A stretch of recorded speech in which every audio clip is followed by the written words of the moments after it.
Hello everyone, welcome to Inside the CCL, Season 3, Episode 3. I'll be your host, Cavalier Guest.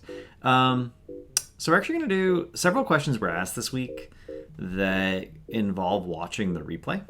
And we don't have an interview today, so I decided that while we're answering those questions, we're going to be watching the replay together. I'm going to go over a couple of things specific to the heroes that are involved, because there are things that bother me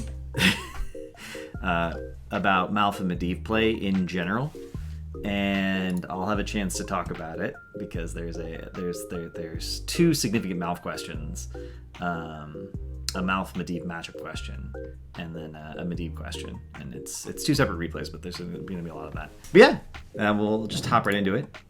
Let's see, group stage. So this week was Oxygen versus Diamond Hands, which ended up being a 3-2. Diamond Hands didn't end up winning on their two best maps. Their two best maps statistically are Dragonshire and Battlefield of Eternity, and then Oxygen managed to clutch out the reverse sweep. Granite Gaming managed to win their first series and their first game versus CM. We'll talk a little bit about that since Henning gave me a shout out in his interview. And Wildheart versus Sim 3-1, and then Storm versus 30k ended up going to Storm in the last game, another back and forth series. A lot of people expected 30k to win that. A lot of people are of the opinion that 30k going into like week 2 or 3 were the best team in the league, and it ended up being a very close series overall. A lot of really great plays made from both teams. So the sets, yeah, Gruffer said it in chat. The sets were actually very solid this weekend. And I think this may have been the best weekend we've had so far in terms of the quality of the games. And I hope that's not just a matchup thing. I hope that is the result of people getting sort of back into the groove of playing HOTS, back into the groove of practicing. And the next 4 weeks we'll just see continual improvement. Sim versus Granite Gaming next week, going to be interesting. That's going to really show how far Granite Gaming has come. Diamond Hands versus Storm, both very aggressive teams, so that's going to be an interesting series. It's, is it going to be who's more aggressive wins, or is it going to be the team that can pull it back a little bit is going to be the win, right? That should be a back and forth series. Chili Mountain versus Oxygen. I don't want to comment on that one because people are going to clip it. But should be solid. And then 30k versus Wildheart. Wildheart didn't perform that well versus Sim. Even though they did take a game, it seemed like they weren't quite playing at their usual level. And the problem is that they have one less set. Right? The problem is that they have one less set played. Missing a week of actual game can kind of mess with your mental. It doesn't put you in the best position to progress. So hopefully we get to see the same Wildheart, the same clean Wildheart we saw week 1 versus Chili Mountain in week 4 versus 30k, and hopefully that will be a very good series. But it seems like, given how well 30k played, even though they lost to Storm, and given that Sim was pretty dominant in the Wildheart series, even though Wildheart had some good plays and some good drafts, that 30k should win that. I think we're at a point where the teams are close, and this is the thing that really excites me about CCL right now, is I think we're at a point where most of the teams are close enough that predicting a given series is difficult. Now, obviously that wasn't my opinion last week. Last week, I said I would be surprised if Granite Gaming won a single game. The entire thing. And here's the reason I said that. I have a very explicit, clear reason I said that. If you watch their games from weeks 1 and 2, they're not on the same page at all. If you're watching, X-Ray is looking for things that his team is not in range of, and it looks like their team isn't even aware of it. And if you go into the replays, you can see that their cameras actually aren't even where X-Ray's camera is. They're not looking at the same. They're literally not looking at the same thing. And that's always a problem. It's always a problem when anyone on a team is not looking at the same thing. Same thing for Chili Mountain with Smexy. Smexy, who has now been benched, was not go into the replays, look at their cameras. They're literally not looking at the same things. So Granite Gaming replaced X-Ray, and that essentially makes it an entirely different team, right? We released Red Robot on Thursday, I think, officially, and Granite Gaming picked him up on Friday. So it's not like they had a ton of practice time. You have not seen the final form of the Granite Gaming that has Red Robot on it, but they're already a better team.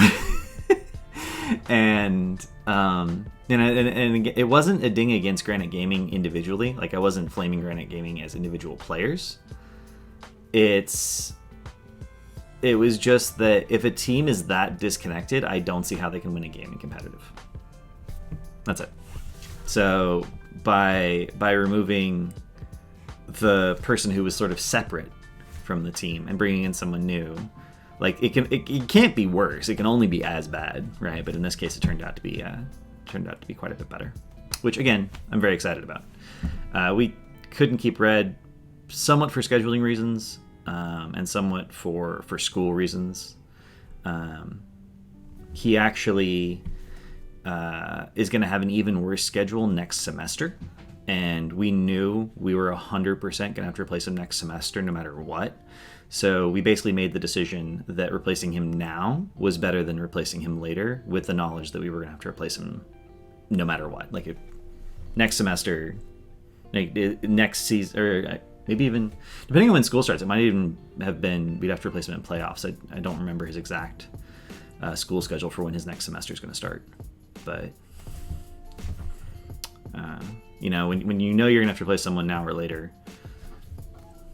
why not bite the bullet and do it now? And I assume, since Granite picked him up, that Granite's schedule is going to be working better for him. So that's it. It's not like there was any drama. We didn't think he was performing poorly or anything. We just I kind of feel like I'm disappointing you guys a little bit. I feel like,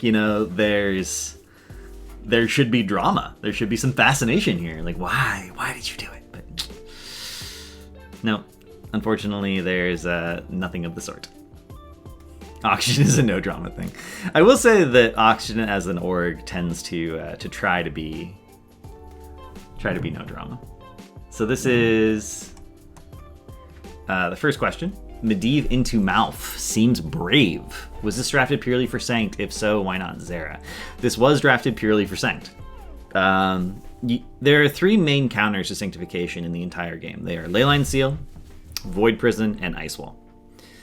So obviously we have Lunara, we have a tank already, we have an Anduin, we have a offlane. So the position left open is either flex or ranged, because Lunara can be the flex or she can be the ranged.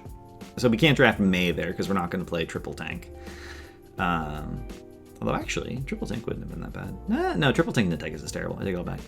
I had to think about it. So this could have been Zera or Medivh. Medivh makes the Diablo unkillable. Ignoring Portal, right? Portal's a great thing. Portal's a great thing to have. If you literally just protect the Diablo when Tychus is minigaming him, that comp cannot kill Diablo. It's actually not possible. And you can see this game ended up being 10 takedowns to 0. No one ever died. People got close to dying, but then no one ever died. And that's just normal. So this is actually, I think, one of the main reasons that Tyrael has a low win rate in CCL, because he's not being drafted appropriately. If the enemy team has the option to go these things, Medivh's Tyrael is actually one of the most one-sided matchups in the entire game, because Tyrael counters Sanctification with Leyline Seal, but he also completely counters any sort of Judgment blow-up comp with Force of Will, which is his W. So yeah, if a team still has the option of picking Medivh, then you cannot pick Tyrael. You should always lose that 100% of the time. It is one of the most lopsided matchups in the entirety of Heroes of the Storm.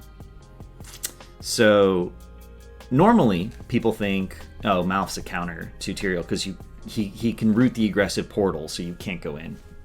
Which, if you're portaling aggressively, is true. We didn't portal aggressively this game. Also, there is an aspect to this, and we're going to look at the replay for this game, actually. But there is an aspect to this to consider, which is that Portal is cheaper than Root. If Malph roots literally every single portal, Malph will eventually lose that trade. He will run out of mana, and it's not like we have a comp that has to go in, right? We have a Lunara, we have a Blaze.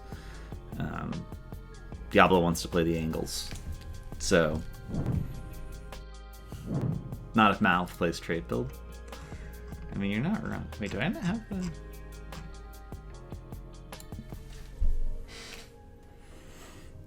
This is true. Attack you can do, but then Malph doesn't have movement speed. Which means he can't run away from the portal if he happens to use root on something else, and you can just portal onto him and kill him. So I'm going to give some really specific complaints about Malph play so far. Malph is, I think, the only healer in the game where you can make a mistake before the gates even open. So we're gonna go over something that's very specific to Malph. It takes 1 second to mount. And if you're going to be fighting at level 1, you need to have your Qs already rolling on people. So good Malph play consists of the following. You cast Q at 6 seconds on, or minus 6 seconds on the clock. You cast Q 5 seconds later at 1 second on the clock. You spend 1 second mounting, and then you can ride out of the gate right on time. 5, 3, 1. It's fight time.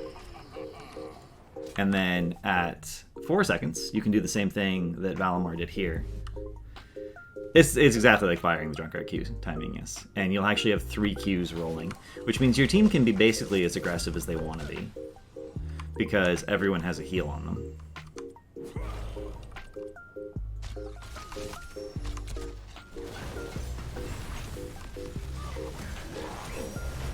And you can see, this is a level 1 Diablo. Diablos without souls, pre-level 7, really should never cross the midline of the map. They actually can't be aggressive. But with a Medivh, it doesn't matter. And we have a little bit of overlap on our save mechanics there. We ended up using both. So we're mostly looking at the Medivh Malph matchup here. But it's a special note about Malph because it bothers me. And I know if Cascom were watching, it would bother him.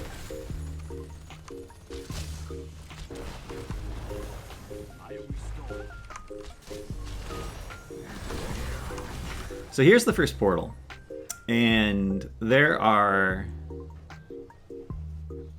What?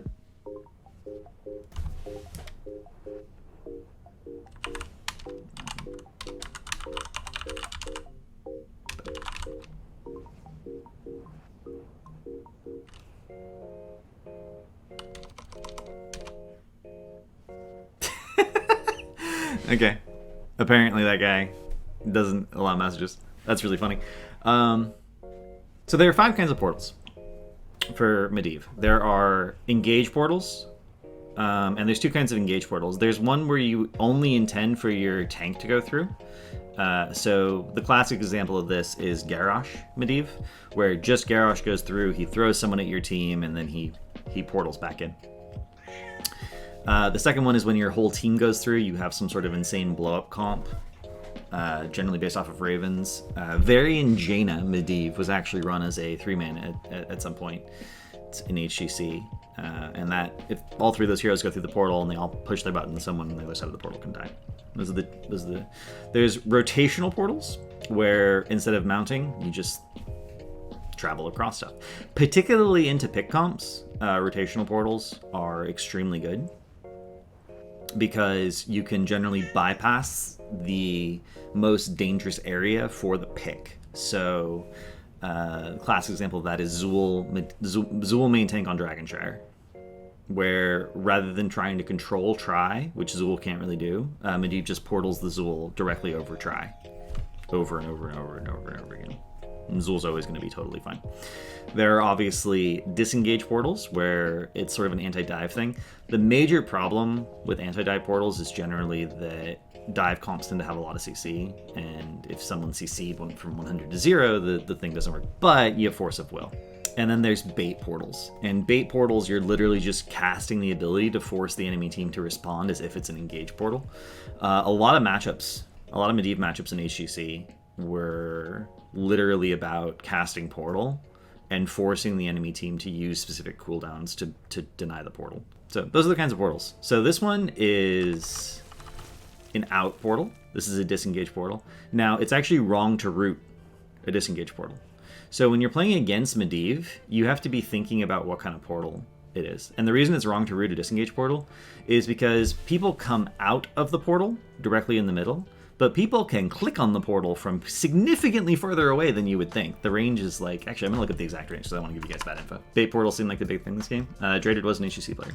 That's, I believe it's 3. So to put that in perspective, the average, the wiki actually doesn't have the exact answer. I believe it is 3 though. So to put that in perspective, the average range of a ranged hero is 5.5. So it's quite a bit longer than you might think that you can click on the portal. You can click on the portal from significantly far away. So it's actually incorrect to root disengage portals because people can just click on them. It's only correct for the mouth to be rooting the engage portals. So it's already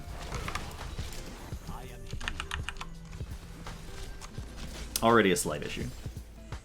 Most of this game is just boring. Nothing really happens in the early game. We have a Diablo with no souls. We have the ability to win 10, so we're just scaling. And this is a good example for replay review. When you're doing replay review as a team, or when even if you're reviewing just your own replays, you really want to pick something to focus on. So in this case, we're focusing on the Malf Medivh matchup, and we're focusing on portal usage versus root usage. Particularly with Ollie's UI, I can just fast forward through the game, looking just at the upper right-hand corner, or upper left-hand corner, and seeing when portal is used. I don't have to look at anything else. Okay, so that was a portal. So we'll check that portal out. And it allows you to focus your review much better on very specific things. So look at the map. Look at the map from Diamond Hand's perspective right now. They see Blaze Top, and they see literally nothing else. And this portal comes out. And the portal gets rooted instantly. Now they have to root that portal, but if Diablo hadn't gone through there and had not gotten rooted, that would have been such a better trade, right? That could have been 100% just a pure bait portal, but it had to be rooted. You have to root them, so that's a good root.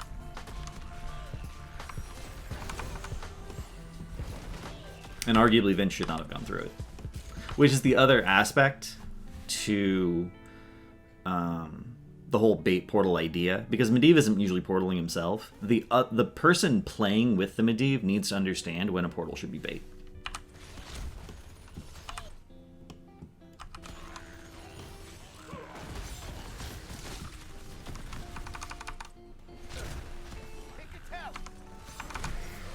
And you can see we were clearing mid here, so we weren't ready to actually go. And then here,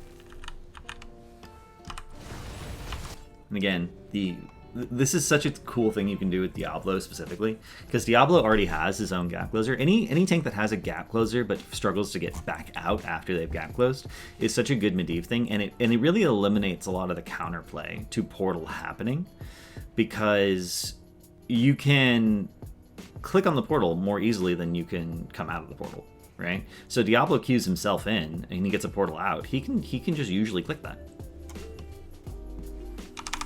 Go back to the game. There's some mouse perspective.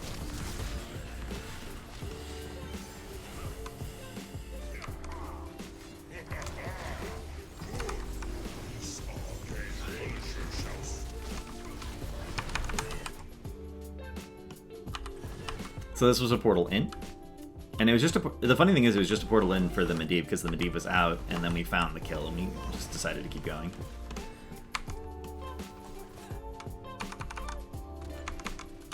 So that's an interesting question, actually, from a competitive standpoint, because do you want to change your shot calling structure just because you have someone on Medivh? Like, what if the person playing the Medivh is not your normal shot caller? Do you ask them to speak up more and you change your comm structure entirely just because you have a Medivh comp? Or do you just try to build a consensus for how portals are going to be used and try? So I've seen teams do multiple things, and I've seen every method succeed. I've seen teams transition to the Medivh player shot calls the game. I have seen teams where the Medivh player doesn't say anything and everyone calls for portal, like how they want portal to be used. They just say it and the Medivh then does it. So do what works. Like, if you have a Medivh player who's good at Medivh but has 0 comms, obviously that's not the method that's going to work for your team.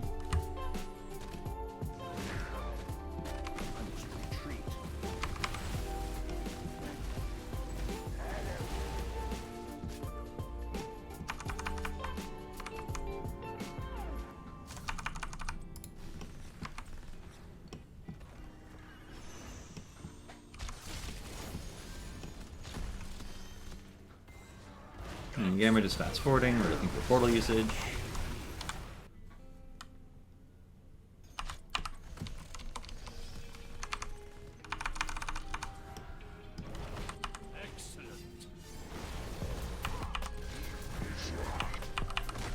So here we just walk up, and Root has now been used to peel. Root has been used to peel for Gothfilth. I really hate using Root for peel, but if you're going to use Root for peel, specifically on Malf, you really need to make it so that the very, very center of the Root is directly on the hitbox so that you get the instant, as close to instant as possible activation, because Root actually grows over a period of time. It grows in three separate segments, if I recall correctly. So because it wasn't cast directly on the hitbox, we were actually allowed to move out of it. And now we can portal however we want to. Their one tool for controlling portal is gone. So we actually do sort of a... It denies their path of retreat, right? And assuming this had been... And we end up disengaging. There's actually a method of portaling that we don't see much currently. People have different names for them. I've always liked calling them dancing portals. I think dancing portals are a really good name for them. But basically, like in this situation, if you had a portal here and a portal here, you could go back and forth and you would get a proc of ravens every time you went through. So you would go through auto, go through auto, go through auto. And it actually ends up doing a lot of sustained damage. And frequently, Medivh doesn't tend to do as much damage as other flexes. Right, so fights may last a little bit longer. So having that extra damage from ravens via portal jumping, can be quite a lot. We don't actually end up picking up a kill there. Portal's back up. Let me just fast forward to the next portal.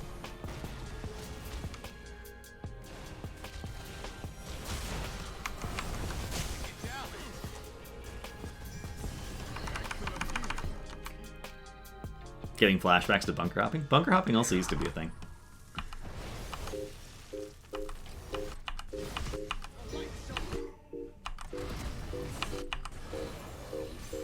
Drader just trying to zone Valimar away. Valimar actually does something really good here that should be noted. So as Malfurion, you don't necessarily want to be Wing on cooldown. It's better if you can save W for up to 2 seconds, technically up to 3 seconds, but ideally you're aiming for up to 2 seconds. It's a 3-second cooldown, and hit 2 people with it instead of 1 person. That is both more mana efficient and more healing. So at 6 seconds, it's the same amount of healing for half the mana, but at 5 seconds, it's double the healing, or well, like more than double the healing that you would have otherwise gotten in a 6-second period, right? For half the mana cost. So Valimar does something really good there. He can W Draded for free, but he actually walks up and W's both Nasmus, or tries to W both Nasmus and Vince. Mouth players should always always, 100% of the time, be looking for 2-man W's or more. How many seconds should you wait for your 5-man Moonfire? None, unfortunately. Well, it depends. I mean, if the team is bad, like a lot of teams that are running triple melee comps are regularly giving you 3 or 4-man Moonfires, and even in CCL, right? So Valimar did something very, very good there. And this is something that Valimar does, like, fairly consistently. And I think Valimar might still be the only person. Valimar has a better win rate on Mouth in CCL than other Mouth players. And that's a big thing that separates him, is he does that very consistently. And again, now we're just portaling out.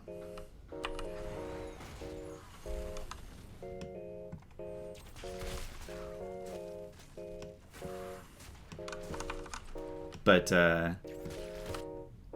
the only person who did that consistently in HGC was a player named Blue Beetle. He was a Korean player. He didn't have the best win rate on Malfurion, but he always had the highest healing on average per minute of game time of any Malfurion. And it was not close. He was miles ahead of everyone else. And most of that was that. Most of that was literally just better W's. Even if he had to hold it for an extra 1 or 2 seconds, the fact that he hit 2 people meant he healed for more. And then he had better Q uptime, so he managed his Qs better.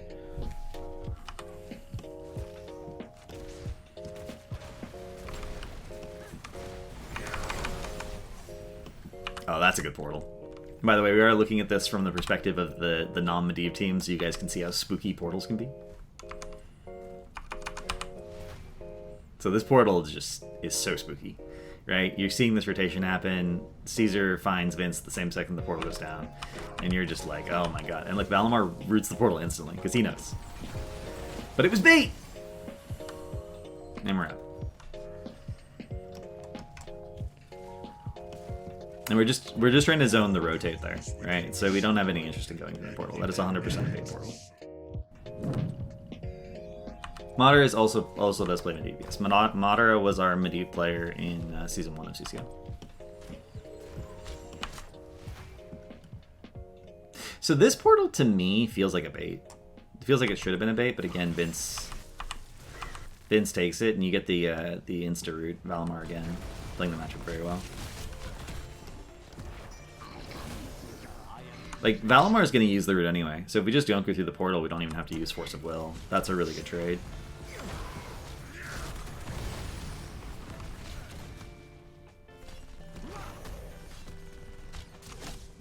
We have 13. This is always an interesting debate that teams have, actually, which is how important are talent tiers. Some teams are like, talent tiers don't matter. If it's the correct time to fight, you should just be fighting. Some teams are, talent tier is the most important thing. You never fight down a talent tier unless you will literally lose the game if you don't fight. So Diamond Hands isn't actively fighting, again with the portal.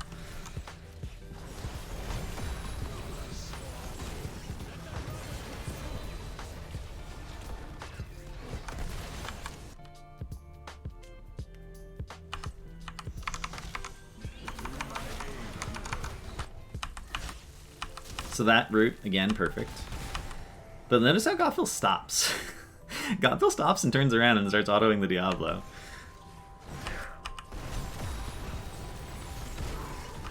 You can't do that. It's not allowed.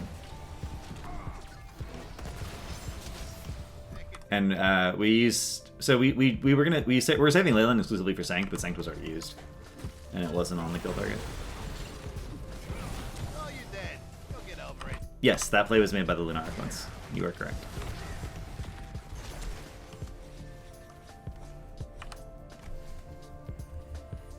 I think Abolish surprised him. I mean, it's still technically wrong because he continued to attack into the W. We're gonna actually do something that I really like to do, which is I read tooltips. Protect an allied hero from all damage. Upon expiration, Force of Will heals the target for 20% of the damage it absorbed. You do not attack Force of Will. If a target gets W'd and you've already like pressed a button and you don't have a choice about attacking, that's one thing. But you don't continue to attack when W is on a target, ever. It's always 100% incorrect. Actually, it's not always 100% incorrect, because there's like CDR from Hanzo. Like, Hanzo can auto or force a will target to get CDR for his never outmatched. But in Tychus's case, you're actually healing the Diablo. You continue to document. And you're not repositioning.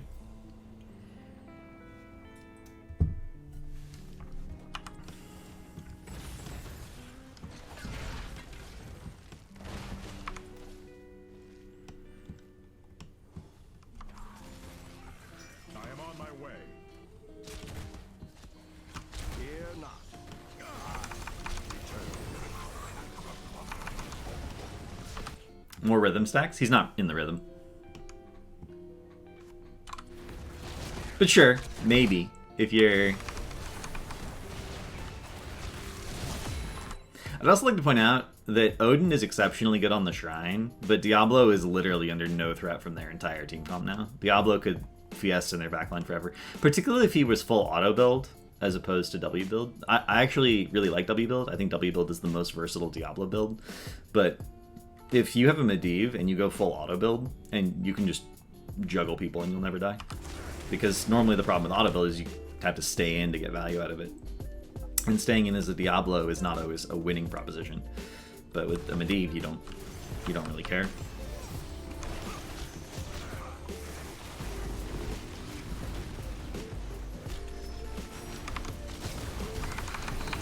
Looking at portals again.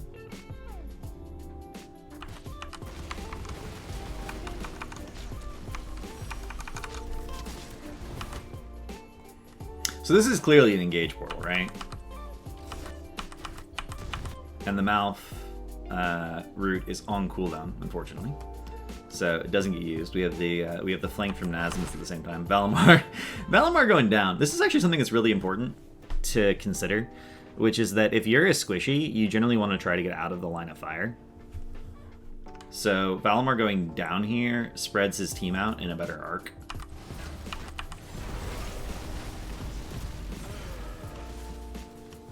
But if that portal had been rooted, like, this play wouldn't have worked out the way it did. So let's go back and see what ended up. What did Valimar use root on before that portal?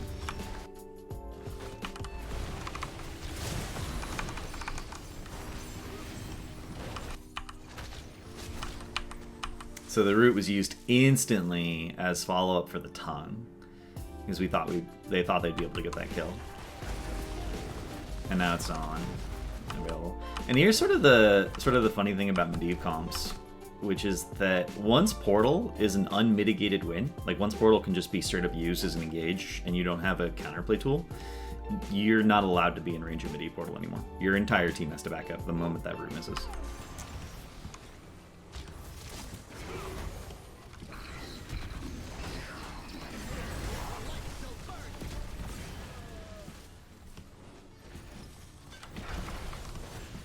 That's the biggest root portal mistake this game, where it's not a mistake to use the root to look for the kill, but it is a mistake to stay in range of portal as soon as root has been used.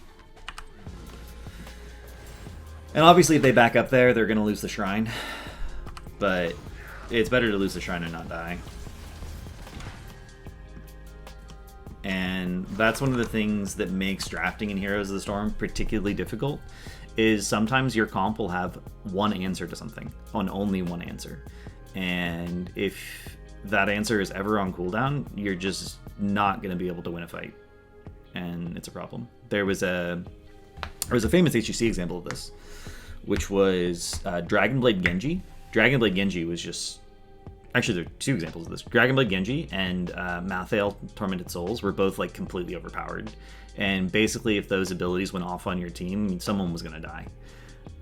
The major counter to both in the meta was Lucio's Sound Barrier.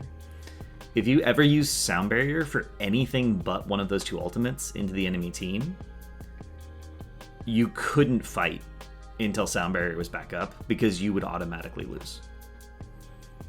And that's not a basic ability, right? That's a long cooldown ability. So the team I was coaching, GFE, famously had a really bad loss on Battlefield of Eternity, because Akaface used Sound Barrier to prevent someone from getting picked, and then we fought into a Dragon Blade Genji, and he penta the Dragon Blade pented us, like just killed all 5 people. If Akka had let that person die and saved Sound Barrier, then we could have taken that fight. Or if we had not taken that fight, we might have won the game, because we were winning at the time. And that's one of the, in my opinion, this is one of the most difficult things about competitive HOTS, which is that you can draft counters, but then you have to actually consistently execute that counter, not just individually, but as a team. Valimar is hitting, you know, is really good about this, but his team didn't back up when that thing wasn't available. That's a hard thing to like be 100% consistent about.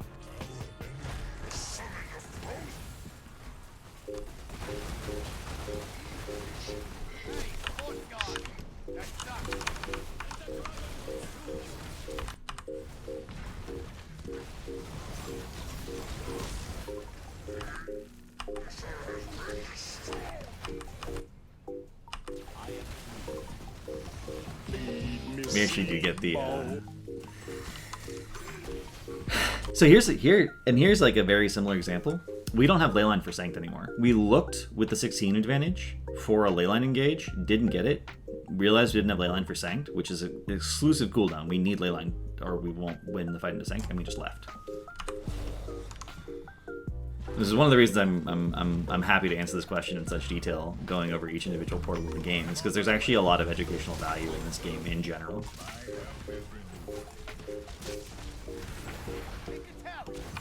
And notice that we're not like,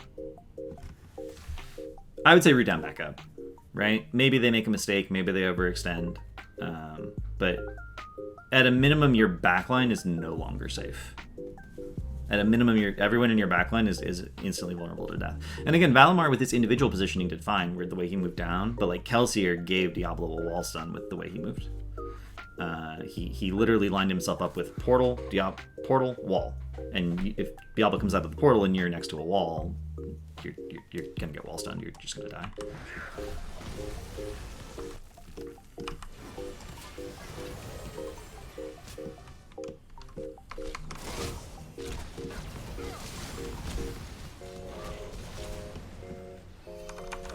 This is one of the reasons that playing comfortable heroes is really important, by the way, because once you're comfortable on a hero, you can, like, their buttons are kind of automatic, and you can sort of pull back and think about, okay, what does the enemy team have? How does that affect my positioning? Where do I need to stand? Right? I don't know if anyone's any, I imagine a lot of you have probably raided in an MMO before. You ever raided in an MMO and you're on, like, a tough fight? And, like, you're really focused on your buttons, but eventually you get so comfortable doing whatever your rotation is in the MMO that you just don't have to think about your rotation anymore, and suddenly you just notice more of the fight happening around you, and the fight gets easier. Like, it's exactly that. If you're comfortable on a hero, you should notice more of the game going on around you, which is why I strongly encourage people to play their comforts when they're on amateur teams, for instance, because you can play more together as a team when your buttons are easier.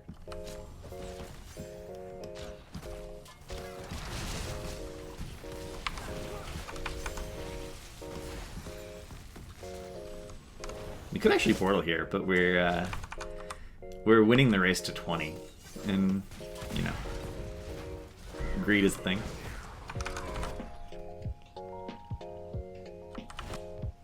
Root was up there, but Valimar's mounted, and saving it a Haka is a little bit questionable. The Haka in general is a hero that like doesn't, just doesn't die. I think it's a really good decision there for Valimar not to dismount himself. Although technically, if actually 3 Qs, so he's not quite at mount speed.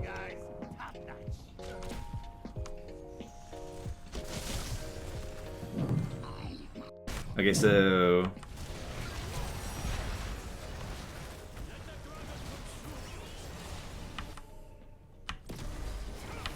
and here's sort of a funny thing. You can just run at people. Like, if you have a midi portal, you can still just run at people, and then the enemy team has to respond to the running. Portal out. It's also worth noting that we are CDR this game. Temporal Flux. But there is a talent called Stable Portal that makes the Malf Medivh matchup like even worse. Because the portals last for longer and have a shorter cooldown.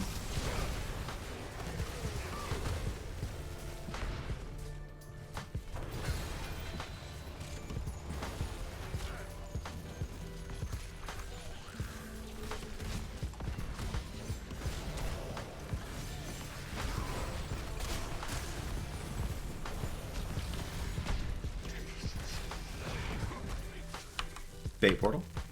Notice how the portal forces like Kelsier literally jumped.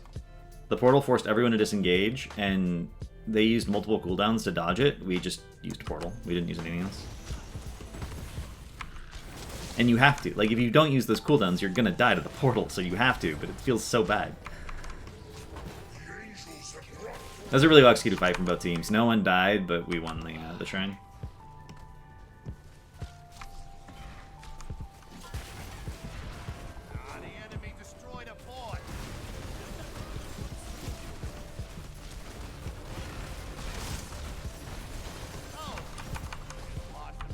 Rotation portal. This is so greedy. I mean, we're up 20. Oh no! See, now they use root there, and portal's up. We should get to the portal. We decided to back up because we don't want to fight into the Odin. But then we use the portal. And didn't quite get it. But imagine if that portal had just gone as a little bit better.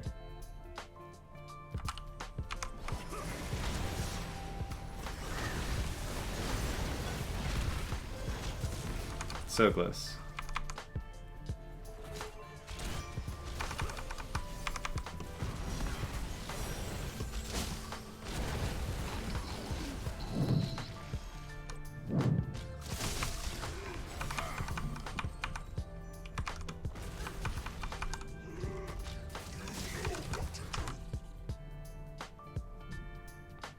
No, they do not.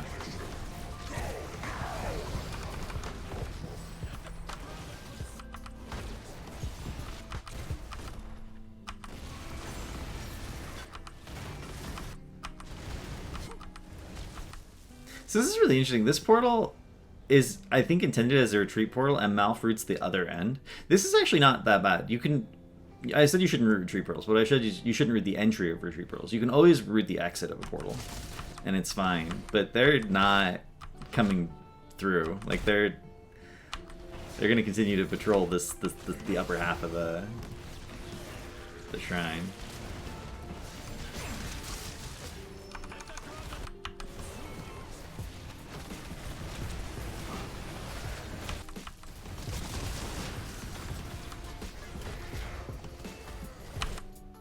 And that's a charge into I don't want to BCC.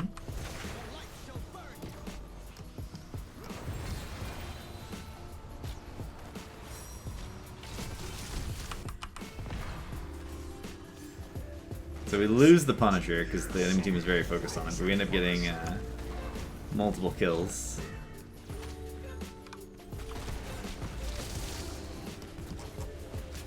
Absolute chaotic fight. I feel like Sanct wasn't worth there. I mean, he was guaranteed to die without Sanct.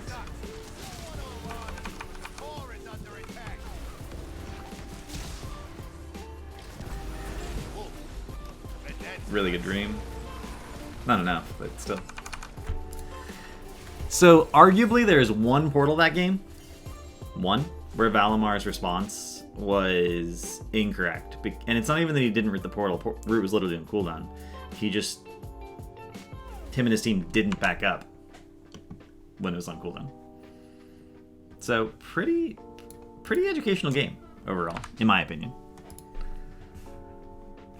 And we also get to highlight Valamar's Malf play.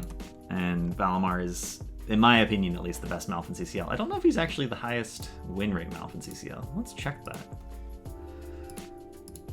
Because after this last weekend, it's possible that someone else actually won a game. I don't remember someone else winning a game. My brain has been known to be wrong. Yep. 0, 0, 0, 0, 0, won a game.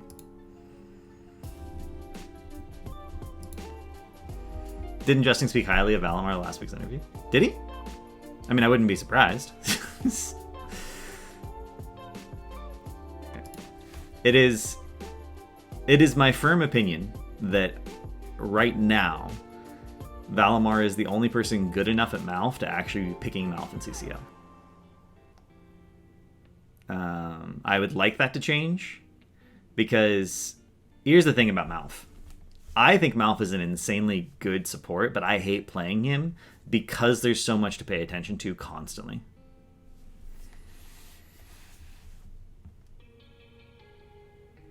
But he's really good at certain things, and therefore he should be part of every healer's kit.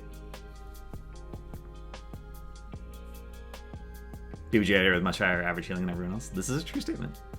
Maybe that's because his team takes more damage. You ever think about that? No. What would you say is the main issue with Malf play in CCL? Q uptime. The number, so Q uptime and clumping. The number of Malfs in CCL who have gotten hit by an area stun so that they cannot cleanse it, or have not had a Q on a target that is going to go in and then get stunned and dies and they can't cleanse it because there's no Q on the target, is a serious problem. Q uptime, no. Q uptime is a huge deal.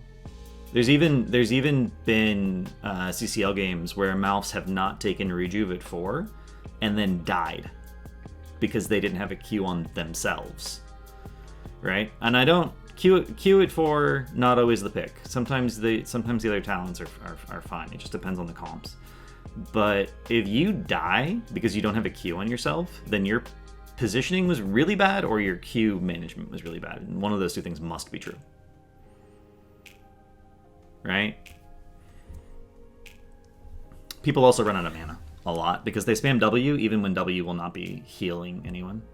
And it might not sound like a lot to use 10 mana every 3 seconds, but if you're using Q every 5 seconds, then you start to run out of mana very quickly. And now I have to think Legacy for the following. We're gonna take a minute here and fast forward through this replay. That's why you don't W every 3 seconds. You only W if your team actually needs to be healed. That is the only reason you should W. And you should be Wing clumps, which means you have to be patient and look for the clump. If you W half as often but always hit 2 people, it's the same amount of healing but half the mana cost. Battle begins in 1.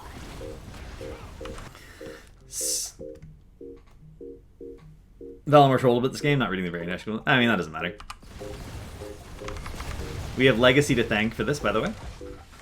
Legacy for this fantastic question, which is that if Malf goes, Ysera is 16 this game. So here's the thing about evaluating whether or not a talent is good.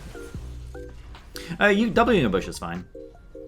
But, is Malf the one usually having to W bushes for checking in, competitive play? Because normally Malf is just, positioning safely and letting his team take care of that sort of thing. But sure, if you have to face check a bush, or you're gonna or you might die if someone's in that bush. Face check, don't face check the bush, just W it. But that's maybe 10 or 20, maybe 20 Ws per game at the high end. That's 200 mana for the entire game. What about every other W? I think actually at Cascon's request, Spazzo did implement a few Malf features into the advanced stats spreadsheet thing. I haven't seen Spazzo posting those so far this season, but you can actually go back and look and evaluate Malfs based on how many of their Ws hit multiple people with that tool, and how much of the W hitting actually resulted in actual healing. Because occasionally this has happened in CCL, by the way. Malfs will W people with Qs on no one. No one has a Q on them. And so even though they're low health and the Malf hits 3-man W, it results in no healing at all for anyone.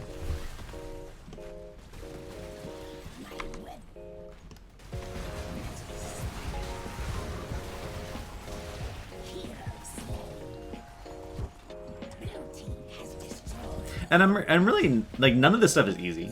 There were 1.5, but by my standards, by the standard that I am proposing here, as necessary for Malf to be viable, there were 1.5 good Malfurions in all of HGC. One of them is Blue Beetle, who, as mentioned, didn't have a great win rate on the hero, but like outstatted everyone by far. It's just that his team was not as good as the teams they were playing against frequently, because you know they had to beat Genji. You know, it's not the easiest thing in the world to do.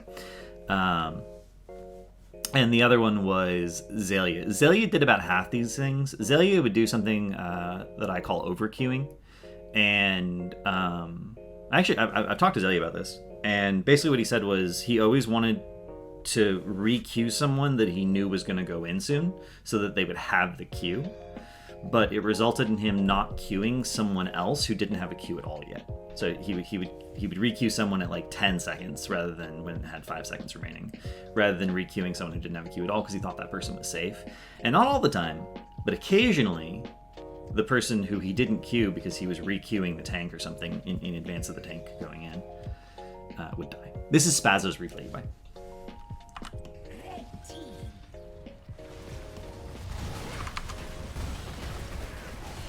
So we're just fast forwarding to 16.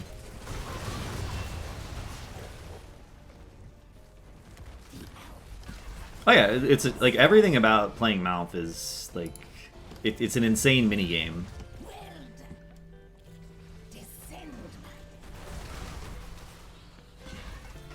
Like actually an insane mini game.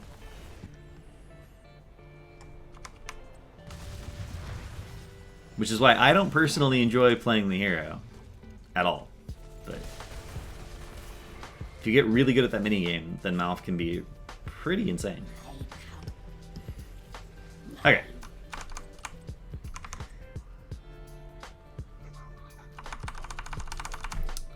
So here's where we're going to talk about what Cav used to do in his spare time during HUC. I actually like the minigame. See, this is the exact thing. This is what makes Valimar good at Malf. Valimar likes the minigame of playing Malf, and therefore doesn't mind playing the hero. If you don't, I think this is true. If you don't actually enjoy the minigame of that is Malf, you're gonna suck at the hero because you're not gonna want to play the minigame. You got to play the minigame to be good at the hero, guys.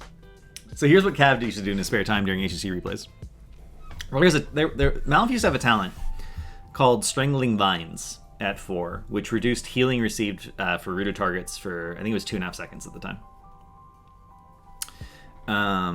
By 30% at the time. And I went through every single HGC replay manually and saw if that talent ever got a kill. And the answer was no. Effectively, everyone who picked Strangling Vines in HGC didn't have a level 4 talent. So here's what you got to do. And then I went through and imagined. I imagined if a different talent had been taken, would it have done something? So here's what you got to do when you're really critically evaluating the value of a talent. Is A, you got to see what value the talent got. So our 16 has been locked in. In Moonlit Harmony was taken. So increased Moonfire Seal by 15% per ally affected by regrowth. By the way, this talent is not as good if your queue uptime isn't good. Like, from this point onward in the game, ideally, we would have 4 or 5 queues running 100% of the time, which we can do because we get our rejuve queue from our level 4 talent counts as an actual queue for all talent purposes. So we can queue all of our teammates, and then the 5th queue on ourselves is free.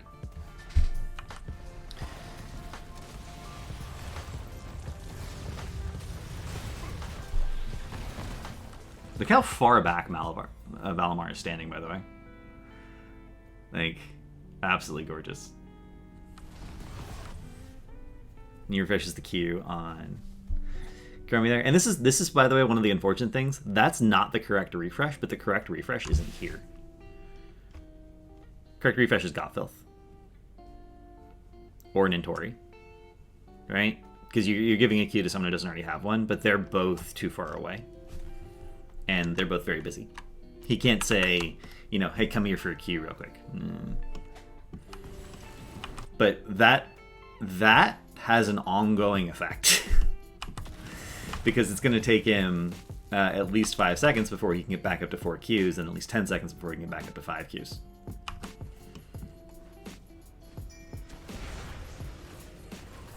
So this is one of the things about Malf, is that there's literally, he has the longest planning horizon of any hero when it comes to his cooldowns.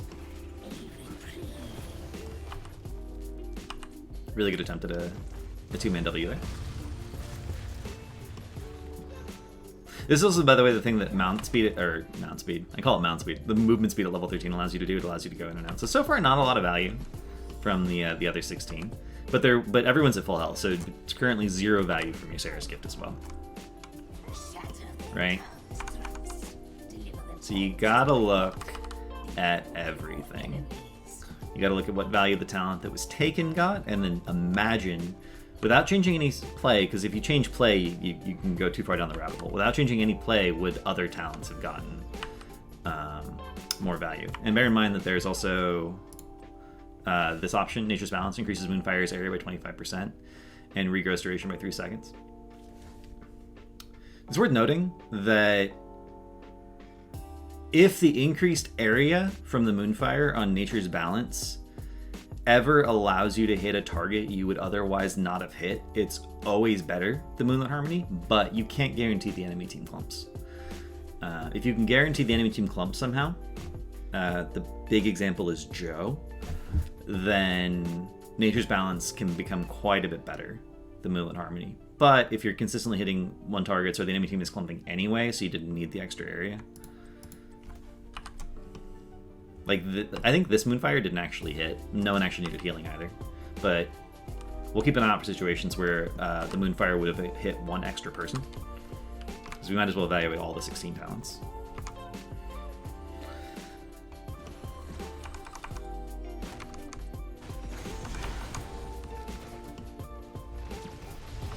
Malph's, I mean, unless you clump, Malph's healing is not very bursty. So anti-heal on Malph is not quite as good. Vala's Gloom, Chromie has no sustain, right? Blaze has a little bit of self-healing, but it's not, again, not bursty. Diablo W build is the best use of anti-heal this game. And if you're hitting Diablo, percent damage is also really good.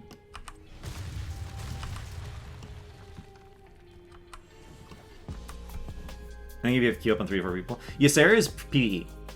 Like, you take Ysera's, you chuck any consideration of how it fares in team fights out the window. Ysera's is a PvE heal. It allows you to sustain better when you're doing, like, bosses and stuff, so that you can do stuff and then start fights at full health. Better than heal reduction? Better than heal reduction into Malph, yes. Would it be better than heal reduction to, like, White Mane or Uther or Brightwing? No.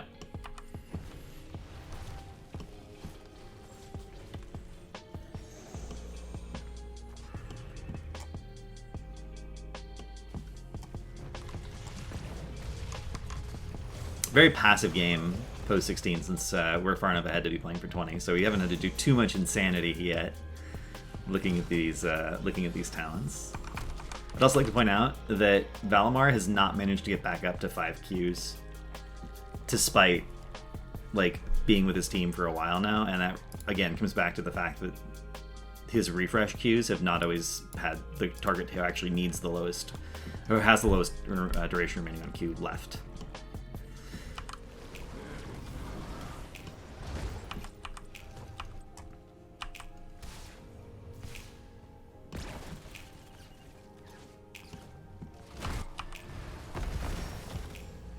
Also, notice that Valimar's not running out of mana.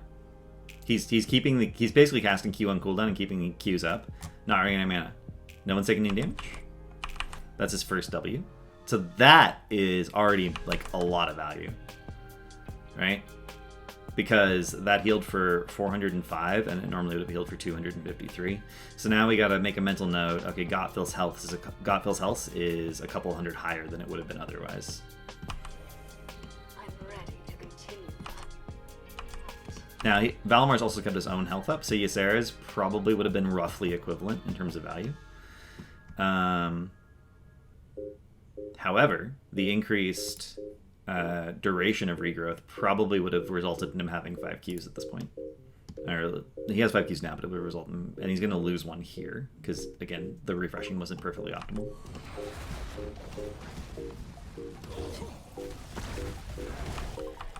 Does anyone die from the last Q? Diablo's fine on health. Gothel gets refreshed. So Ysera's and Moonlit up to this point have exactly the same value.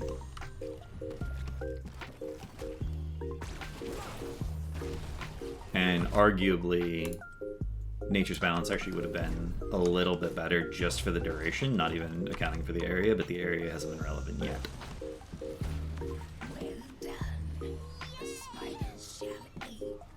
Get turn in.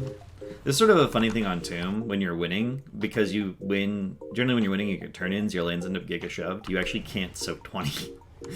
So you sometimes let the enemy team turn in so that the web weavers will push the experience back towards you.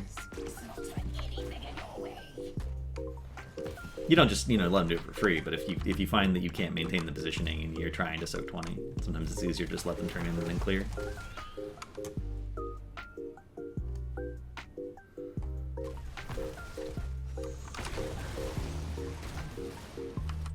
This is a problem, by the way. So you see how he's back down to 2 Qs? Bear in mind he has rejuve, so that he's down to 1 Q, if you want to think of it that way. 1 real Q and then his talented one. This is the Ysera's question, yes. So Nature's Swiftness is 6% per, which on 5 targets is 30% movement speed. Mount speed is 30% movement speed. Once you have this talent, it's actually wrong for Malf to ever mount, particularly if it will result in him losing a Q.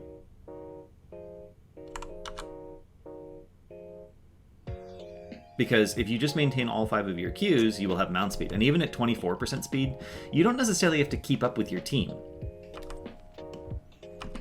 Is the Mephisto W shield and answer to being bursted after jumping in? The Mephisto W is a question of being good.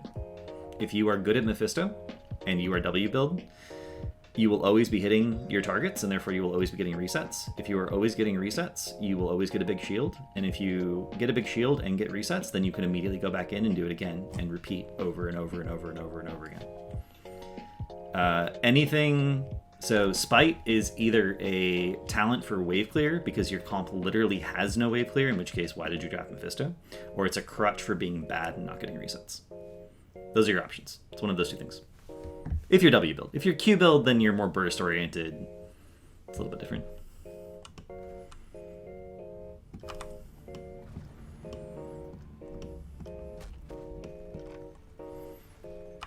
So you can see he lets all his Qs drop. And now he's going to be 20, it's going to be literally at least 15 seconds and more realistic 20 before all his Qs are back up. Now, they don't want to fight anyway, so it's not that bad.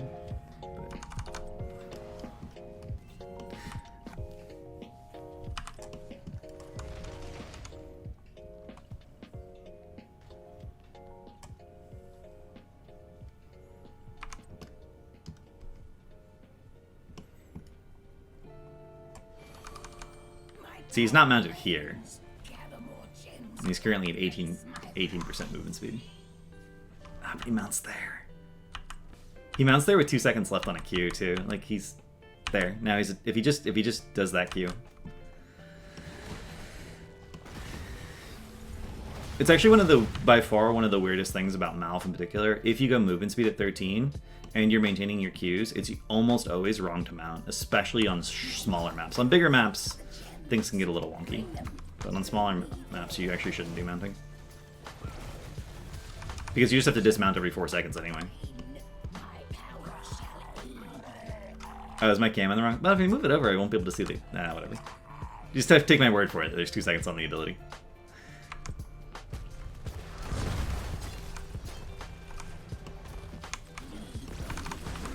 Okay.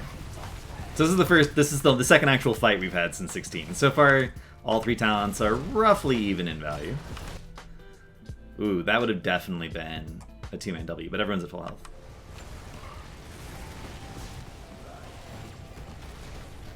So Gothel is now low on health, right? So Ysera's would have been ticking for a little bit more here. So Valamar's doing a good job of maintaining his own personal health. That clump spooks me. It ends up being fine.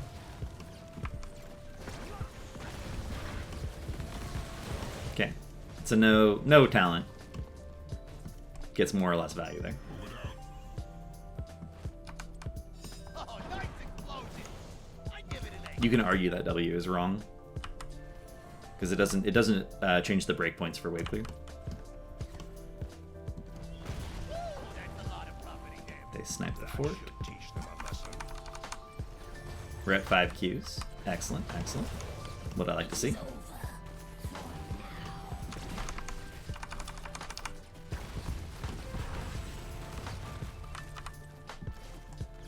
I'm answering a specific question, but I'm answering a specific question in the context of a much larger question about Malf 16s fundamentally. Actually, I should have had Kaskan on here for this. Kaskan could flame Malf far more effectively than anyone else. Kaskan is the original Malf flamer.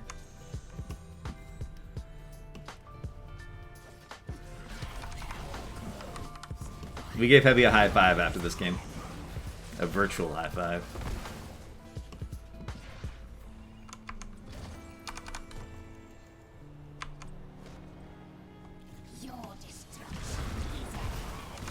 Okay, everyone's at full health except Gothel.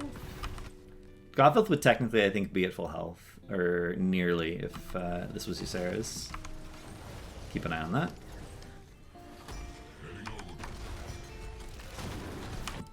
Gothel loses Q here, and he's going to be... Is Valimar immediately refresh?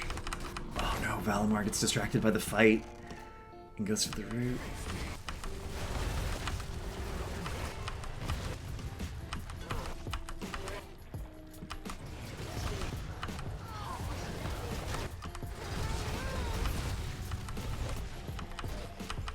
Tori loses his Q2. This, by the way, is like maintaining these Qs out of combat is impossible, but maintaining them in combat is so much worse.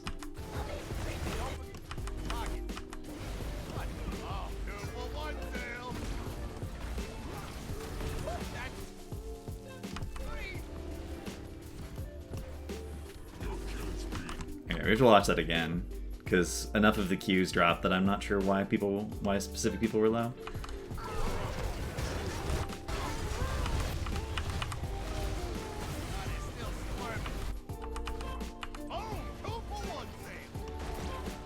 So Gothel gets his Q back.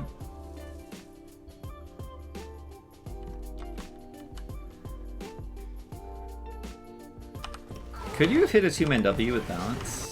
I need to actually zoom in on your cam. I need to see that W.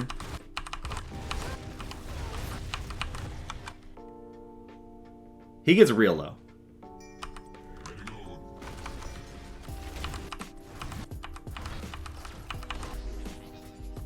We talked about this after the game. Drayden didn't expect him to go in there, so he thought it was safe to Odin right there, but he also didn't think he would die that quickly if they did go on him. Okay, so here's the W cast. So it only hits one. Because of the bunker. So increased radius would not have made a difference. But the heal at 3 was 45% bigger.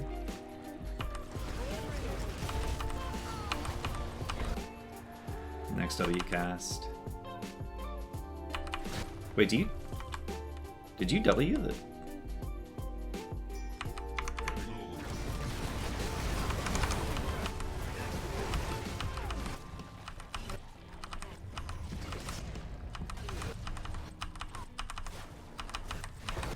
Oh, you W just did a Haka. Okay, so again, wouldn't make a difference, but again, 45% increased healing. So we're at an additional 300-ish health right now from the 16. And Ysera's would not have made a difference here.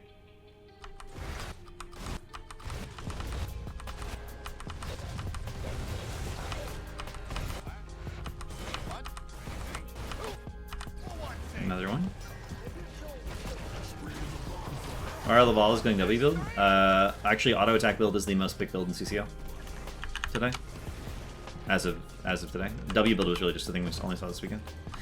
Okay, so Caesar died.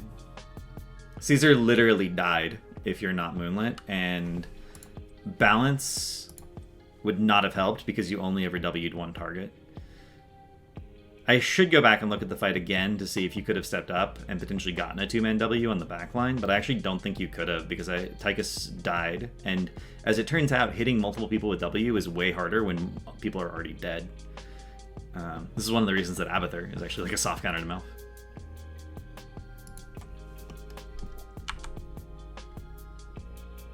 That's a good point. I have to go check. I'll have to check the Ysera's value.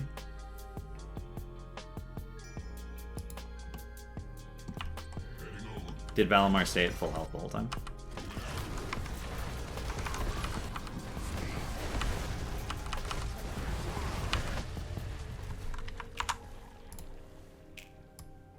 Ysera's is 75%, right? Max health is 333. He is already below the Ysera's cutoff. Ysera's is not currently active. We're looking at 2508. It's active now after one tick of Trank. So we're gonna get 2 ticks of Ysera's.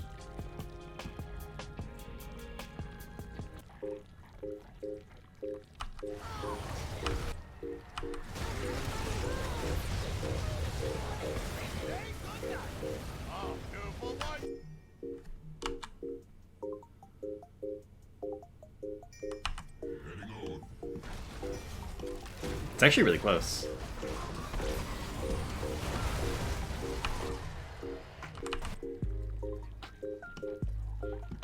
So it just ticked. That's a tick where he... Okay, so there was one tick where he was below.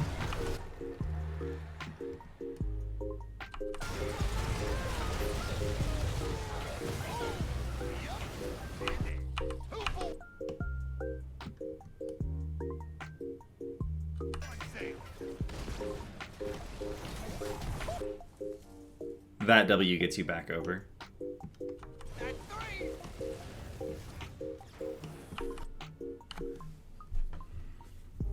That's really close, actually.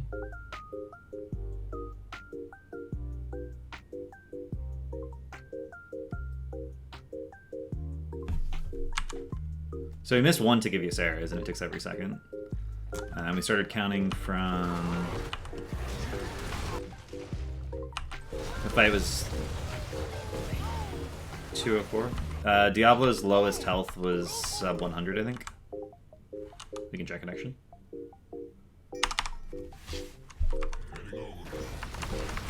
Bear in mind the fight started at 204. So you missed one tick, and I think the fight ended at the 14-second mark.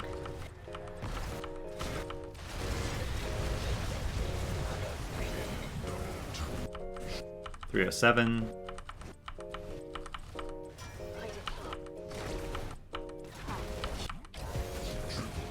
307 was the lowest.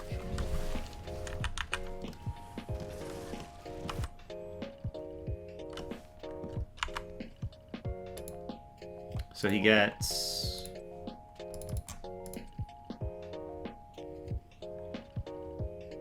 an additional... So it's 867 health over 20 seconds. He did hit 3 Ws, yes.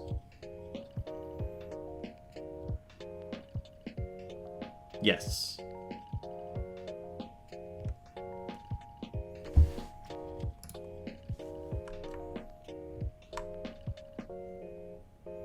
So that's 867.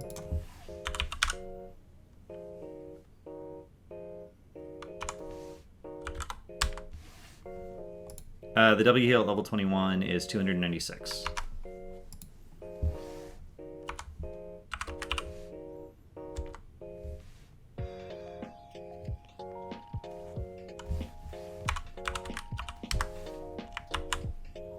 We're gonna do math live on stream.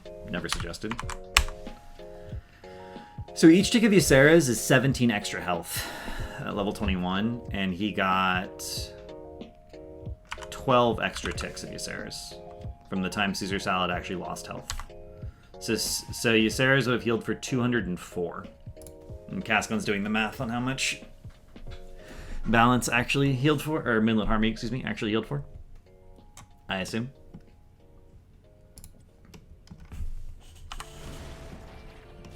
But 204 is still more health than he currently had, so unless Moonlit Harmony performed exceptionally better.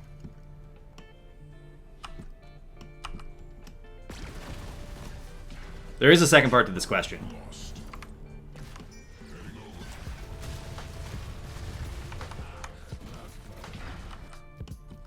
Because if we establish that Diablo would have died, then I don't need to answer the second part of the question because Diablo's dead. But if Diablo's not dead, then I have the second part of the question answered. Cascan helping me out with math, though. I appreciate it. Reconstitution in progress.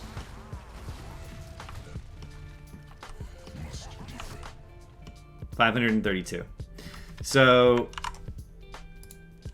the talent that was taken healed for 532 extra, and the talent that we're talking about would have healed for 204, and he lived with 307 health. So 532 minus 204, 328. He dies. Diablo is actually dead if Ysera's is picked. And obviously, if Diablo dies here, then this whole situation is incredibly different. So in conclusion, please God, if your win condition is winning a team fight, stop picking Ysera's.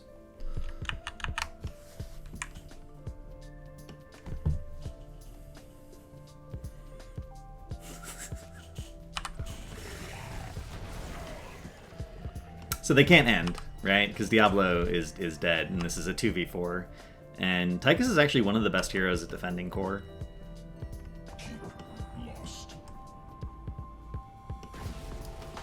So Legacy, your infernally annoying question has been answered.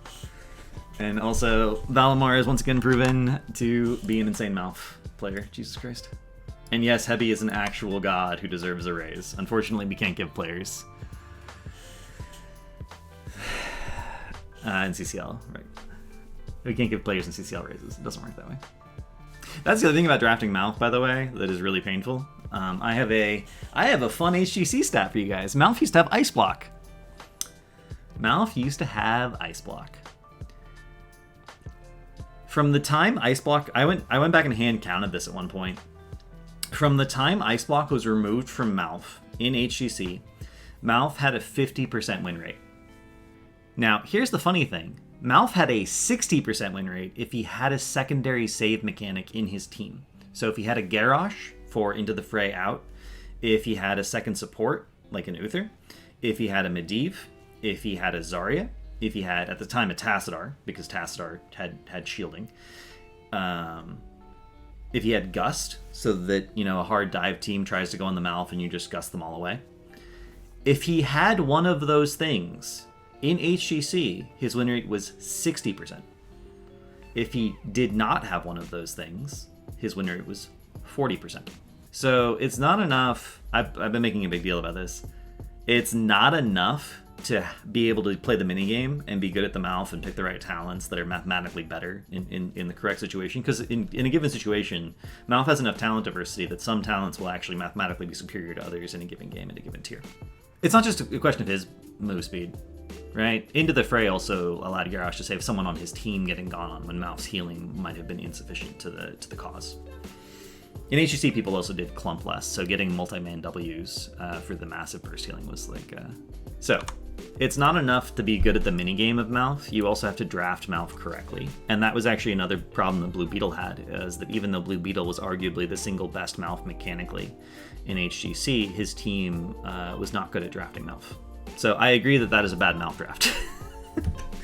But it's not the most important part.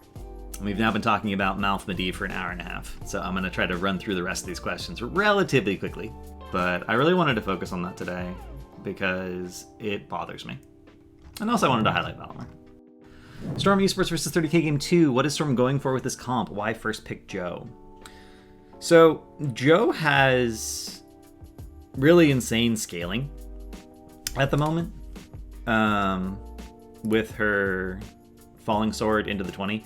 Heaven's Fury right now is arguably the single best level 20 in the entire game. Statistically, I think it is. Statistically, I think at high MMR it has a 70% win rate. And most level 20 talents, even like when they're super inflated, don't have that high win rate. But if they do, it tends to be like an underpicked talent, like a very low pick talent, where it's just like one trick's picking it in situations where they know it's going to win, or people are inflating the stat by picking it and already won games. Heaven's Fury has the highest pick rate while having a 70% win rate, last I checked. That's insane. It's better than Gust 20. And in fact, it counters Gust. So... Yeah, it's pretty good. It's pretty good. Shrine's not traditionally the single best Joe map, but obviously it is a very good Joe map. Traditionally, old Joe, her best map was Tomb, but her wave clear is a little bit worse now. And double blind very much counters Tychus. 2 blinds counters Tychus's entire trait. So Tychus is just now a non-factor. And double blind even counters Odin, which is normally the thing that Tychus is really good at on Shrines. So you can make arguments about what the rest of the draft is doing and why it's doing it. Having wave clear in your tank slot is never not helpful. They end up being able to easily pick the Medivh. They pick the Lucio because Lucio controls vision, which Joe doesn't really do as a tank. Yeah, just it feels like they picked the Joe to counter the Tychus, and then the rest of the draft kind of fell into their hands. Skipping around a little bit because people have oxygen questions. Picks Loss of Hope. I mean, I didn't say they actually picked the talents. Even a single blind is pretty good, to be fair. But yeah, double blind I think would have been much better there. The thing about double blind is it's only better from 16 onwards in a lot of cases. But if you're picking Joe for Falling Sword, you're playing for 20 anyway. Like, who cares if you have to wait till 16 to be good? Why was Crushing Blows picked? So I have a criticism of a lot of players, which is that they'll pick stuff by feel and not by math. So Nasmus feels really good with Crushing Blows. That's it. Nasmus feels like he does more damage with Crushing Blows. The math isn't there for that. The math for them, to be fair, is very close. But Burning Blade also gives you wave clear, which is a utility that can't ever be ignored. The difference is very marginal, and depending on your timeline, depending on how long you look at the damage happening, it can theoretically do more damage after 10 seconds. Which, versus a Misha, not too unreasonable. We did try to put him versus Misha all game. Yes, it is quicker because he has pressed the attack, but I think it's really hard to go anything but Burning Blade on Samuro, because the fact that it gives you wave clear just increases your utility on the map. And I really wish Nasmus would stop picking Crushing Blows. Yeah, if you can keep your clones alive, Phantom Pain is actually quite good, but keeping your clones alive is, I don't think it's realistic because you have to micro them away. It's just awkward. Why Beatable the Noob? Beatable the Noob is actually the sort of the meta build in CCL, to be fair. Yeah, I don't know, Valimar. You and I are in the same mindset right now. I don't know. I would literally never go anything but Burning Blade on Smurf. Does it even apply to what's it anymore? Because there was a time... Yeah, see, this is only versus heroes now. There was a time when Phantom Pain was versus anything, so it actually gave you, insane immortal race. But I hate W build. Yeah. There you go, guys. He hates W build. You got it from the man himself. Honestly, I think people aren't playing around Vision enough. Because during HGC, the meta build was E-range. And E-range fundamentally allows you to do different things that you can't otherwise do. Particularly on Dragonshire, actually, there are picks that you will be able to get because of E-range that are otherwise not possible. They're just not. The number of walls you can come over with E-range is actually kind of nutty. So Beta Barbs gives you more control in chokes. That's the major reason to take it, is it gives you a lot of choke control. but it only gives you choke control when you're retreating in a lot of cases. It's not an aggressive talent, and a noob's an aggressive tank, so I don't like it. I don't think it gels with the way a noob should be played, ideally, especially in competitive. If you're playing in SL or something and your team is, not willing to commit, then you can play a much more passive style of a noob, and Beta Barbs is actually quite good for that. But then so is movement speed, because you can make mistakes and get away alive, which is not something normally allowed. A noob is usually an all-in sort of hero, so if you make a mistake, someone dies, right? It's either you or someone on the enemy team. So yeah, we were starting to see a noobs vary their builds a little bit, so I'm hoping that trend continues. I will say that Beetle build has far and away the best ladder win rate, and I think it really is because of the chip sustain from the level 7 and the siege. I have a fun question for you. In the games where Varian finishes Q on 1, if the enemies play around vision correctly, does it still get stacked? I'm not answering that question. You can ask the question next week. So it is the build Vince currently likes to play. Maybe I'll be able to convince him that other talents are better, at least under some circumstances. What is required to make KTZ pickable in CCL? Someone who would actually play KTZ. I haven't seen KTZ picked, like in scrims or anything. I don't know if that's a scrim leak or not. Is the absence of information? But like Som started playing KTZ at the end of his run, and basically the only map where KTZ is viable is Tomb, because good players will just avoid you all game, but it's really hard to avoid you on Tomb, and you won't get any stacks. But on Tomb, it's a little bit different. But what is KTZ good into? But W, I've tried and I just don't get it. We'll go over it. I can really easily explain when W build is good. It's actually not that difficult a build. It's actually his easiest build, arguably, which is kind of funny. But that's sort of the interesting. So this is unrelated, but it's sort of the interesting thing. Sometimes a hero just gels with someone, right? And they instantly get that hero. But sometimes a talent build can actually change a hero's playstyle enough that you don't get the hero anymore, even though you instantly got the hero in like some other aspect. Karazim is like the ultimate example of this, where Insight Karazim and Iron Fist Karazim are like fundamentally not the same hero. Actually, KTC can be quite good into dive teams, because when they're coming at you, they usually come in a straight line, and anything running in a straight line is easily hit by chains. I can show you guys I'll show you guys the draft where Som played KTZ. Yeah, I knew what I've always liked, but I've always hated W build. Oh, I'm so excited.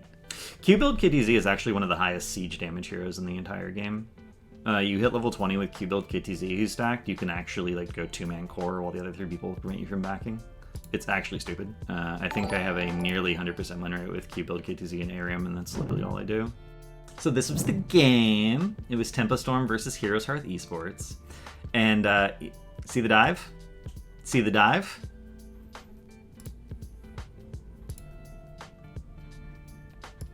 Not exceptional hero damage, but not insane. But then, 3 kills, 7 assists. He was present for every single kill.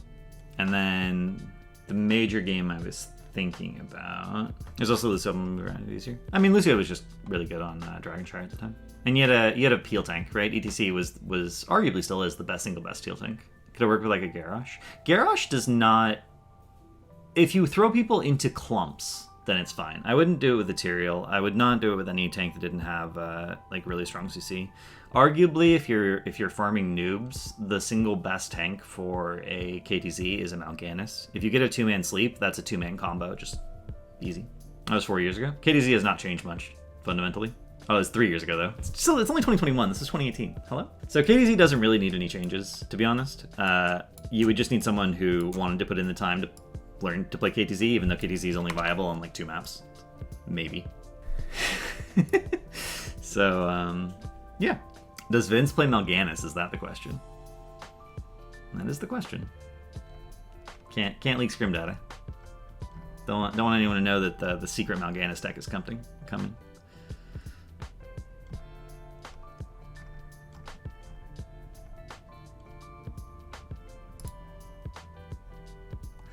Why is the Shrine comp not fighting on Shrines 1 to 13? Because their win condition is getting 16 and 20. Right? You don't want to go too hard in the early game when you're trying to get 16-20. Also, this isn't really like Tyga's Varian makes sense for like picks. Wild Heart versus Sim Game 5. I'm trying to rush through these questions, by the way, because I really enjoyed going over the other things in more detail. Thoughts on if Dahaka should have gone Apex Predator? The thing about Volskaya is there's not a lot of bushes. Volskaya is not a map where you're like, ooh, bushes. Also, it's not a split push map. Apex Predator's best competitive success has been on Sky Temple when you're ahead, and Dragonshire, regardless of if you're ahead or behind. Because the reduced CDR allows you to just constantly wander around the map and make people's lives a headache. So they can like never cap a Dragon Knight, even if they get a kill, you can't cap a Dragon Knight. So I would basically never go Apex Predator on any map that was a team fight map. And Volskaya is very much either split push or team fight. And yeah. Isn't W1 better for Doc here? W1 changes the breakpoints. You could make the argument that W1 is not that relevant in fights because a lot of the damage you're afraid of is percent based from Giant Slayer and Corrosive Saliva. And therefore the regen is actually better.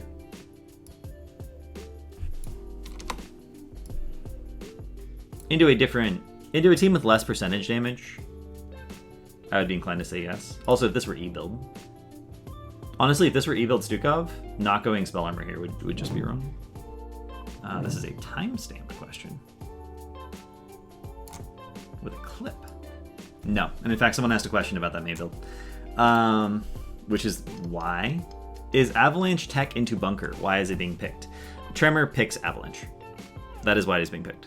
I don't agree. I think Avalanche has situations where it's pickable. However, into like good players, Avalanche is not going to work because of the gimmicky version of it where you like flank and push them all into your backline. That should never work because vision control. Using it like a VP where you avalanche some people away from the fight while going on the focus target, or like a gust, that should never work because it has a cast time. It's dodgeable. And using it for peel arguably is pretty good, except they're not a dive comp. So the reasons I would ever consider Avalanche, none of them apply here. But I don't think I've ever seen Tremor pick anything else. So it's Tremor likes it. Is liking a talent a good reason to pick it? I think we all know the answer to that question. I feel like nothing about Mei is consistent. I actually think Mei may be the single hardest tank to play. There may be a video coming out about Mei soon, actually. Maybe, we'll see.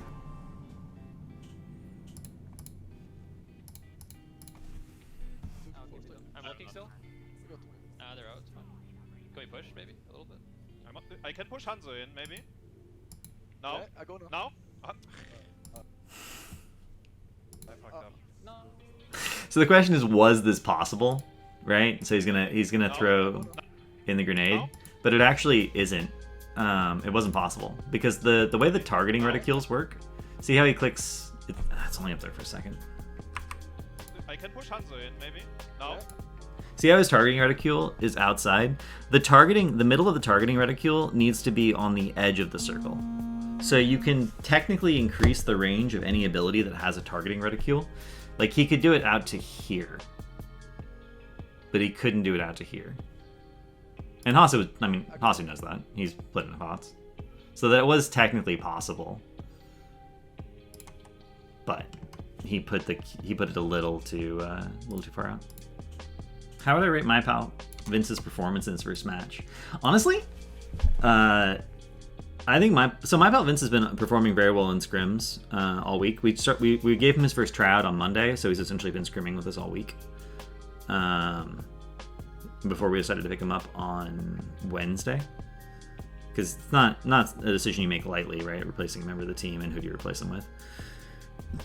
And I think that your first series with a new team is always going to be your worst series, right? Because there's stress of there's all that pressure of like they picked me, are they gonna have made the right decision? And then the pressure of competing in CCL for the first time when it's been your goal for a while now. So all of that mental pressure, I don't think there's a way that that's not your worst game.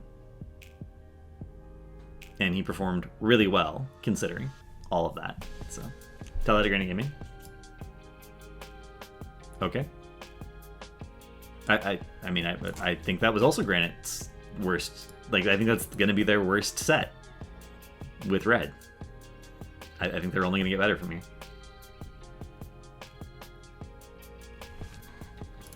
Nintorian Imperius Game 3.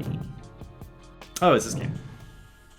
So I was actually really surprised by this too. Generally speaking, you pick Imperius into Diablo, and it was, you can see the draft. We picked Diablo in the 2-3. They picked Imperius last pick.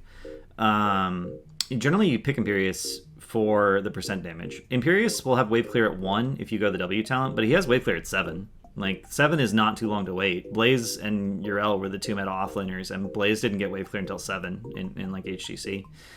So I was really surprised. And it doesn't... And someone asked the question, like, are you worried about it getting canceled? But that doesn't matter. Right? If you read Imperius' trait, it's base abilities marked for 10 seconds, basic attacks consume the mark.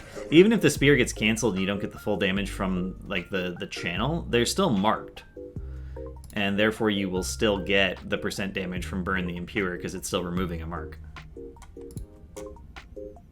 So I was really surprised that this was not percent damage.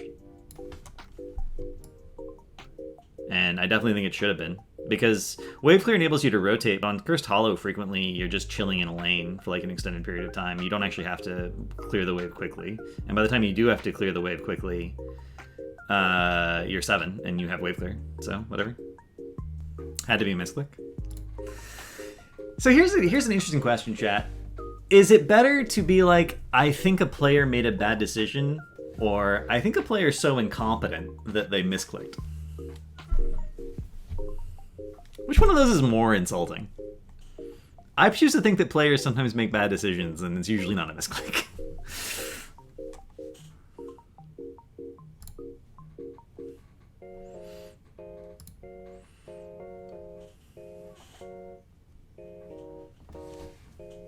I feel like misclicking is Hanzo 13.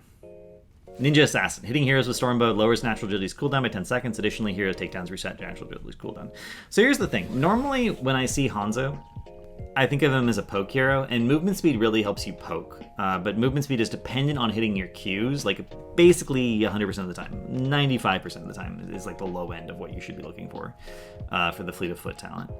And, you know, we have 2 Hanzos in CCL, Unaverted and Madara, who consistently like hit that benchmark and maintain the movement speed very consistently.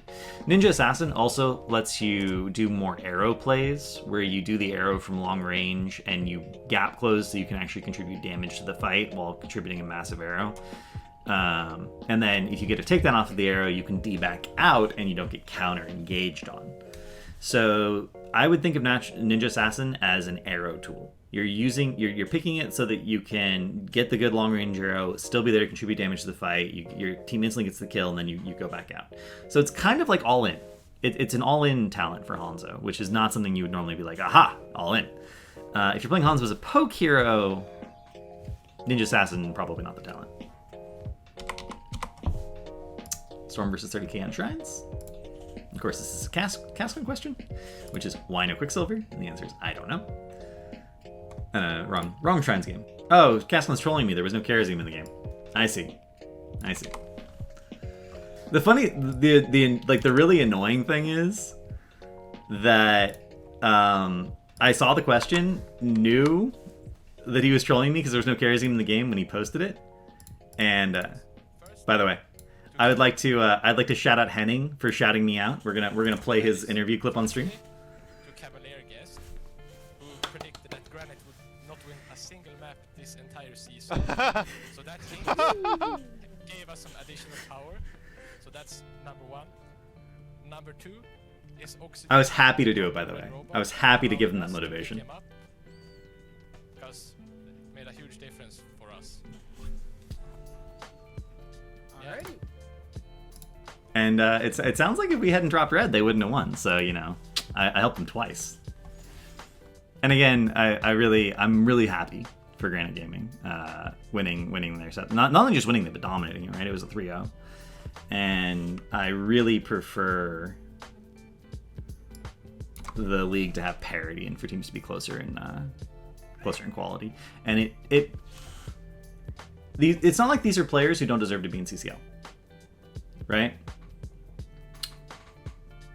It's that their team was not working together in a team-based video game. And by dropping one player and picking up another player, they fixed that. So if they were players who didn't deserve to be in CCL, I would say that. When there were people who got into HCC that didn't, quite belong there. I said that back in the day, and I got some heat for it. And obviously everyone has things they can improve on. Literally everyone in CCL has things they can improve on. But I'm glad that they fixed the issue that they were having with their team so that they could perform better. Name the players in HCC that didn't deserve to be there. Oh, there's a lot more questions I haven't answered. There's only like 5 or 6 actually. Is there any truth to the rumors that BBJ hasn't been playing HOTS? I have heard people say that BBJ has not been playing HOTS, and he does look a little rusty. So, but a lot of people took breaks, pretty extended breaks from HOTS, especially as they're playing Pokemon Unite. And here's the difference: if he's playing Pokemon Unite, he's still playing a MOBA. The people who stopped playing video games for a few months and then came back to HOTS were way worse than the people who continued to play like MOBAs. Last week we did an interview with Justin, and he was like, I was playing League and I came back and it took me 3 or 4 months to like get good at HOTS again, but at least I was playing League in the in the interim. So did Emerald Wind get any value this game? Emerald Wind prevented him from dying once in a situation where Blink Heal would have not saved him because he had nothing to blink to. You can make the argument that he never would have been in that position if he didn't have Emerald Wind, because he would have been able to blink out earlier. I will say that going Peekaboo into a comp with no anti-heal instead of cleanse, which you can proc just off Lunara's slow, is a massive mistake though. Like, you can make the argument that Emerald Wind allows you to outplay the Mephisto, right? You can make that argument. Not going cleanse build though is egregious into Lunar. I thought cleanse build was nichely viable before it was buffed like twice. And now it's so good that I strongly question ever picking anything else on the hero. Like, it's actually that overtuned, at least in terms of competitive. If the enemy team has literally any CC, even if it's just slows, in order for the build to not be good, they would need massive anti-heal and no CC of any kind. Not even slows. Which is, I don't think it's even possible to draft. Like, I don't think it's possible to draft a comp that has that little CC. So Emerald Wind's got a little bit of value in it looked like he was trying to outplay the Mephisto with it, but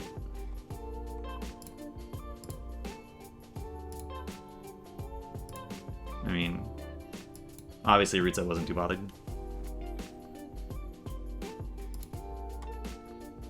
General drop question. My understanding is that offlane ETC beats Dahaka. Is there a reason that CCL team haven't run that yet? As far as I know, that's not true. There was an offlane ETC run in Season 2 of CCL. Dequaza played it, if I recall correctly. So it has been run. It is a favorable matchup. But the thing about it is ETC is weaker and Dahaka is stronger. And so when you have a favorable matchup like that, just the fact that a hero is stronger can sometimes mean that even though technically the counter still works, it's harder. So do you want to draft a comp where, yeah, technically if you execute everything you win, or do you want to draft a comp where it's easy to execute and win? I think currently it would be very difficult to do that matchup. I have not actually played the matchup recently either, or seen it played. The last time I played it was pre-Dahaka buffs. Pre-Dahaka buffs, it still seemed pretty satisfying, but Dahaka is much stronger. Game 2, Wildheart versus Simp. This is something we've actually been over before on the show, so I won't go into it too much, but the question is, how many Stitches hooks would have resulted in kills if their follow-up CC had been better? It's not only just their follow-up CC that's poor, by the way, it's their follow-up damage. Like, Syl is...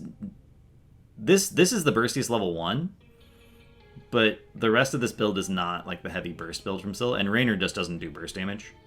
So, even unless they hook Brightwing or Falstad, right? Unless they hook the fragile heroes, they actually don't have the damage to kill off of the hook before the Brightwing Z comes out, and they don't have anti-heal. So their follow-up CC is difficult and unreliable, and their damage is not correct. So they basically got no kills off of hooks that game, and I think even with better CC, they still would not have gotten kills off of hooks that game if you leave their damage structure unchanged. Should this have been Quest, I guess?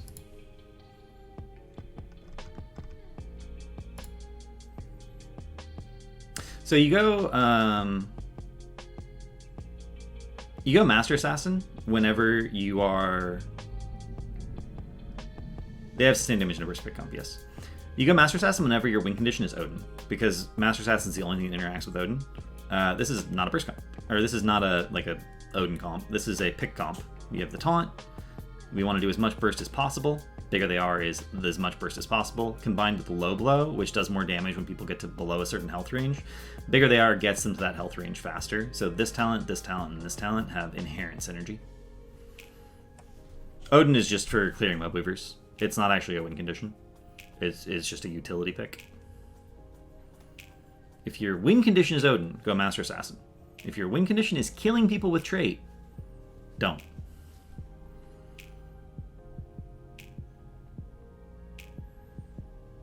How much value did 6 cents this game? It is very marginal. It's always... Oh, actually, no, there's no kerosene. God damn it. People trolling me with kerosene talent picks. I can't believe I've ever tried load blow before the damage nerfs. When would you be able to justify other level 20s than Odin upgrade on Tychus? It was actually a Korean tournament where a Korean player went full Q build into a Tracer, and the level 20 Q kept him alive multiple times through Pulse Bomb because of the armor.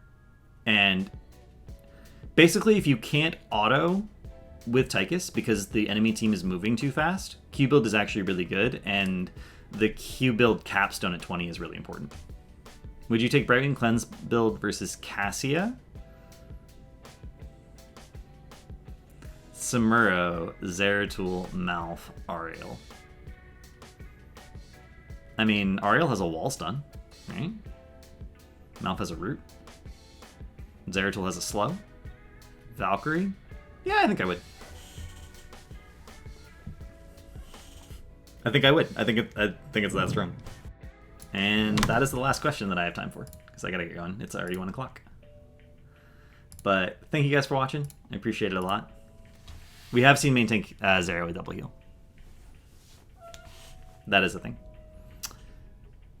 Generally speaking, there is a follow-up to the VP for that to work out, and the follow-up to VP would easily want you to have a cleanse build. So hopefully you guys enjoyed that. I'm looking forward to more CCL this weekend. It's going to be a pretty good weekend, actually, I think.